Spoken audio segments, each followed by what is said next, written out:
What's the solution. Okay, उपाय काय आहे. Gurpreet has to go for a hobby class on a hot summer afternoon. Gurpreet या मुलीला उन्हाळ्याच्या दिवसात दुपारी छंद वर्गाला जायचे आहे.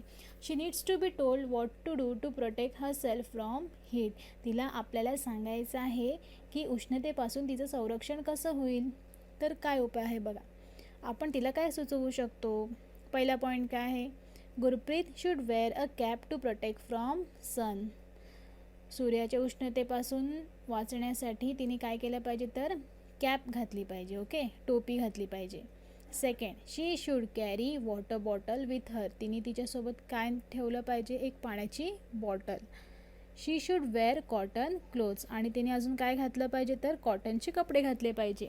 तर मुलांना ह्याच्या व्यतिरिक्त जर तुम्हाला काही पॉईंट्स सुचत असतील तर तुम्ही ते सुद्धा ॲड करू शकतात. Okay. Now second question, think and tell.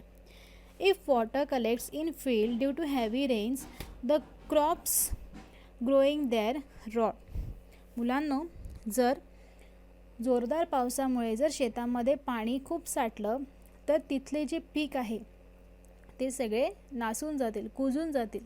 का कुजतील बरं, काय कारण असेल. तर आन्सर काय आहे.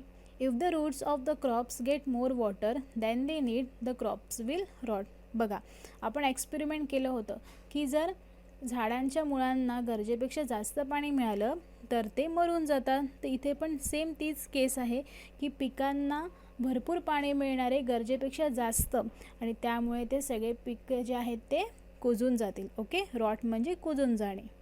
Second, why do we not get good crop if we do not get good rains. जर आपल्याला व्यवस्थित पाऊस, चांगला पाऊस नाही मिळाला तर क्रॉपसुद्धा चांगलं का नाही आहेत. क्रॉप म्हणजे पिकेसुद्धा चांगले का नाही आहेत. त्याचा आन्सर काय. The crop needs proper water for its growth. बघा, पिकांची वाढ होण्यासाठी त्याला व्यवस्थित पाणी लागतं. If it rain less the crops may not get enough water. जर पाऊस कमी पडला तर पिकांना पुरेसे पाणी मिळणारच नाही. And so we do not get good crops. आणि म्हणून आपल्याला चांगलं पीक मिळणार का तर नाही. म्हणजे चांगला पाऊस झाला तर चांगलं पीक मिळेल, पण गरजेपेक्षा जर पाऊस झाला तर पिकांची नासाडीसुद्धा होते, हे तुम्हाला माहिती आहे. ओके. नाव third, why does the Indian rat snake म्हणजे धामण लिव्ह अराउंड फील्ड्स. आता धामण नावाचा जो साप आहे त्याला इंग्लिशमध्ये म्हणतात इंडियन रॅट स्नेक. बघा मुलांनो, त्याच्या नावावरूनच लक्षात येते Indian rat snake. Rat snake का म्हटलं त्याला, कारण तो जास्त काय खातो तर तो रॅटना खातो. रॅट म्हणजे काय, उंदरांना खातो.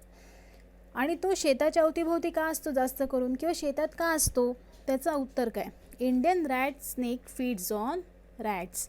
इंडियन रॅट स्नेक जो आहे तो कशावर राहतो, काय फीड करतो म्हणजे काय खातो तर उंदरं खातो. Rats come in field to eat grains. आता शेतामध्ये उंदरं कशाला येतात तर ग्रेन्स खायला. Okay. And so even the snake comes in field to eat rats. आता उंदरं शेतात जेव्हा धान्य खायला येतात तर त्यांना खायला म्हणजे उंदरांना खायला कोण येतं तिथे, स्नेक येतो. म्हणून तो जो स्नेक आहे, जो इंडियन रॅट स्नेक आहे तो शेताच्या तिथेच अवतीभोवती किंवा शेतामध्येच तिथेच आढळतो. तो खरा कशासाठी आला असतो तर उंदरांना खायला. न question number 4, if there are furry animals living in snowy regions would the coat be thick or sparse. बघा, बर्फाळ भागात जे प्राणी राहतात त्यांच्या शरीरावरचे जे केस आहेत, जे फरी ॲनिमल्स म्हणजे त्यांच्या शरीरावरती केस असतातच, पण ते कसे असतील, ते थिक असतील. थिक म्हणजे काय, ते असे दाट असतील की विरळ असतील, कसे असतील सांगा बरं.